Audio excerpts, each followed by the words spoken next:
साल था 1918। मशहूर फोटोग्राफर एस देवरे उन दिनों बंबई की गलियों में घूमकर पुराने भारत को अपनी तस्वीरों में कैद कर रहे थे। इसी बीच कई जानी मानी शख्सियतों के फोटो खींच चुके देवरे जब अपने कैमरे का लेंस एडजस्ट कर रहे थे, तब उनकी नजर सामने बैठे एक फकीर पर पड़ी और उनकी आंखों में एक अजीब सी चमक आ गई। पैर पर पैर चढ़ाए बैठे वो फकीर कोई आम इंसान नहीं थे, बल्कि उन्हें जीते जी ईश्वर का दर्जा मिल चुका था। उन्हें देखने उस जमाने में भी पूरे हिंदुस्तान के लोग आते थे और फोटोग्राफर देवरे ने मौका मिलते ही उनकी एक तस्वीर खींच डाली, जो आज पूरी दुनिया के हजारों मंदिरों और करोड़ों घरों की दीवारों पर टंगी रहती है। ये तस्वीर थी शिरडी के साईं बाबा की। वही साईं बाबा जिन्होंने इतनी प्रसिद्धि के बावजूद भिक्षा मांगकर 2 वक्त की रोटी खाना नहीं छोड़ा, जिनके चमत्कार के किस्से कहानियां सुनकर आज भी हमारे रोंगटे खड़े हो जाते हैं, जो हमेशा कहते थे सबका मालिक एक। लेकिन क्या आप जानते हैं कि कौन थे साईं बाबा? उनका जन्म कहाँ हुआ था और क्या वो हिंदू थे या मुस्लिम? जानेंगे इस वीडियो में। साथ ही उनके कुछ दुर्लभ और असली तस्वीरें भी देखेंगे, तो बने रहिएगा वीडियो के अंत तक। महाराष्ट्र के अहमदनगर जिले का एक छोटा सा गांव शिरडी, जो कभी बिल्कुल साधारण और गुमनाम था, लेकिन आज पूरा भारत ही नहीं बल्कि पूरी दुनिया इसे एक ही नाम से जानती है, साईं बाबा की शिरडी। जी हाँ, साईं बाबा की शिरडी। लेकिन आपको ये जानकर हैरानी होगी कि साईं बाबा असल में शिरडी के रहने वाले ही नहीं थे। उनके नाम में शिरडी जरूर जुड़ गया, पर उनका जन्म कहाँ हुआ, कब हुआ, इसके बारे में उन्होंने कभी खुद कुछ नहीं बताया। यही वजह है कि उनके शुरुआती जीवन पर रहस्य का पर्दा पड़ा हुआ है। ज्यादातर बातें सिर्फ सुनी सुनाई कहानियों और दावों पर आधारित है। एक विदेशी लेखक अतोनियो रिगोपोलिस अपनी किताब the life and the teachings of Sai Baba of Shirdi में लिखते हैं कि करीब 1854 के आसपास जब साईं बाबा सिर्फ 16 साल के थे, तभी वो पहली बार शिरडी पहुंचे थे। वे वहां लगभग 3 साल तक रहे और फिर अचानक कहीं लापता हो गए, जिसके 1 साल बाद सन 1858 में दोबारा शिरडी लौट आए। इस बार भी उनके असली नाम को कोई नहीं जानता था। माना जाता है कि शिरडी के स्थानीय मंदिर के पुजारी ने उन्हें साईं बाबा कहकर पुकारा और धीरे धीरे यही नाम पूरे गांव में गूंजने लगा। 1858 से लेकर अगले 60 साल तक साईं बाबा ने शिरडी में ही अपना ठिकाना बना लिया और जैसे अक्सर संत फकीरों के साथ होता है, वैसे ही उनके चमत्कारों की कहानियां गांव-गांव, शहर-शहर फैलने लगी। धीरे धीरे यह खबर दूर दराज तक पहुंची कि शिरडी में एक ऐसे बाबा रहते हैं जो करिश्मे कर सकते हैं, और फिर लोग हर दिशा से उनके दर्शन करने उमड़ने लगे। साईं बाबा का जीवन जितना सरल था, उतनी ही रहस्यमय भी। आज तक किसी को पूरी सच्चाई नहीं पता कि उनका जन्म कहां और किस परिवार में हुआ था, और आए दिन ये सवाल उठते रहते हैं कि साईं बाबा हिंदू थे या मुस्लिम। शिरडी में जब लोग उनसे उनके जन्म की बात करते या जाति पूछते, तो अक्सर मुस्कुराकर टाल देते और सिर्फ इतना कहते, अल्लाह मालिक है। वहीं कभी कभी किसी हिंदू भक्त के सवाल पर वे वेद पुराणों की बात करने लगते, यानी वे दोनों धर्मों की बातें इतनी सहजता से करते थे कि लोगों को समझ में ही नहीं आता कि आखिर बाबा हिंदू थे या मुस्लिम। लेकिन उनके जीवन के बारे में 2 ऐसी किताबें हैं जो हमें उनके इतिहास यानी जन्म और शुरुआती जीवन के बारे में कुछ जानकारियां देती हैं। इनमें पहली किताब है श्री साईं सच्चरित्र, जिसे लिखा था लेखक हेमंत पंत ने, और दूसरी है लाइफ ऑफ साईं बाबा, जिसे श्री नरसिम्हा ने लिखा है। इन किताबों के मुताबिक साईं बाबा ने अपने सबसे करीबी भक्त को बताया था कि उन्होंने पथरी महाराष्ट्र में एक हिंदू ब्राह्मण परिवार में जन्म लिया था, लेकिन जैसे ही वो 5 साल के हुए तो उनके माता पिता ने उन्हें एक मुस्लिम फकीर को सौंप दिया। फिर साईं जब 9 या 10 साल के थे, तब उस फकीर की मृत्यु हो गई। उनके देहांत के बाद साईं को गोपाल राव देशमुख ने पाला, जो भगवान वेंकटेश के बहुत बड़े भक्त थे, और साईं की विचारधारा गोपाल राव जी से भी प्रभावित थी। अब वापस हम उस सवाल पर आए कि साईं बाबा हिंदू थे या मुस्लिम, तो अब हमारे सामने जितने भी फैक्ट्स आए हैं उन्हें हम सिक्के के दो पहलू की तरह देखेंगे और परखेंगे। सबसे पहले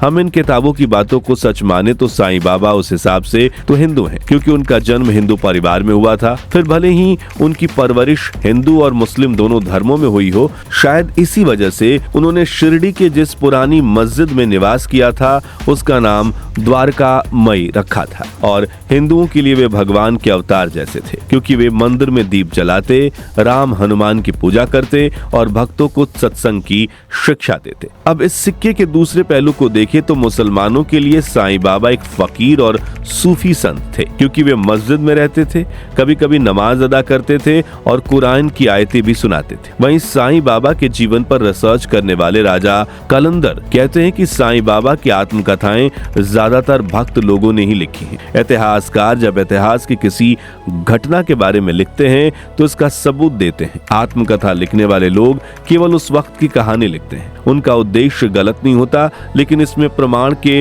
होने की अहमियत को इतना अहम नहीं माना जाता। ऐसे में अगर उन किताबों के अलावा तथ्यों को देखें तो साईं बाबा मुस्लिम टोपी और सूफी कपड़े पहनते थे और मस्जिद में रहते थे।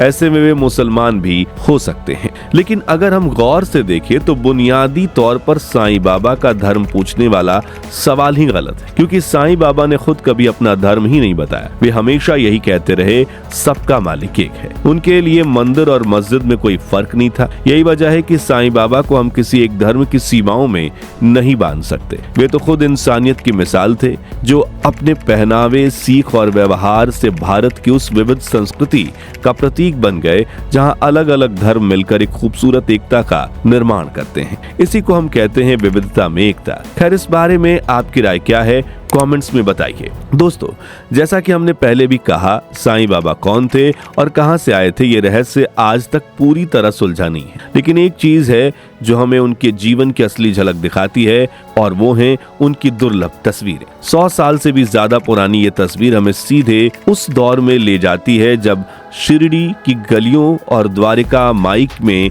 अपने भक्तों के साथ साईं बाबा रहते थे। सबसे पहले बात करते हैं इस तस्वीर की, जिसमें साईं बाबा भिक्षा मांगते नजर आते हैं। ये तस्वीर शिरडी के दो घरों के बीच खींची गई है। एक घर सखाराम पाटिल शेलके का और दूसरा वामन राव गोंडाकर का। बाबा साधारण झोली लेकर घर घर जाते थे और जो भी लोग चावल दाल देते उसे इकट्ठा करके लेते थे, और उनके पास एक छोटा सा टीन का बर्तन हमेशा रहता, जिसमें वे दूध दही जैसी चीजें रखते थे। ये तस्वीर हमें बताती है कि उन्होंने हमेशा सादा जीवन अपनाया और कभी किसी ऐशो आराम की परवाह नहीं की। दूसरी तस्वीर साल 1903 की है। इसे पुणे के एक फोटोग्राफर काशीनाथ गोरे ने खींचा था। इस तस्वीर में बाबा धुनी माई के सामने बैठे हैं। धुनी माई वो पवित्र स्थान था जहाँ 24 घंटे अग्नि जलती रहती थी और बाबा वहाँ घंटों ध्यान करते थे। इसी साल 1903 में ही एक और तस्वीर खींची गई जिसे साईं बाबा अपने अनुयायियों के साथ दिखते हैं। यह तस्वीर अहमदनगर के भोपाल फोटो स्टूडियो के फोटोग्राफर ने ली थी और आज भी इतिहासकारों के लिए ये एक अनमोल धरोहर मानी जाती है। चौथी तस्वीर 1906 की है। इसमें बाबा दीवार से टिककर खड़े हैं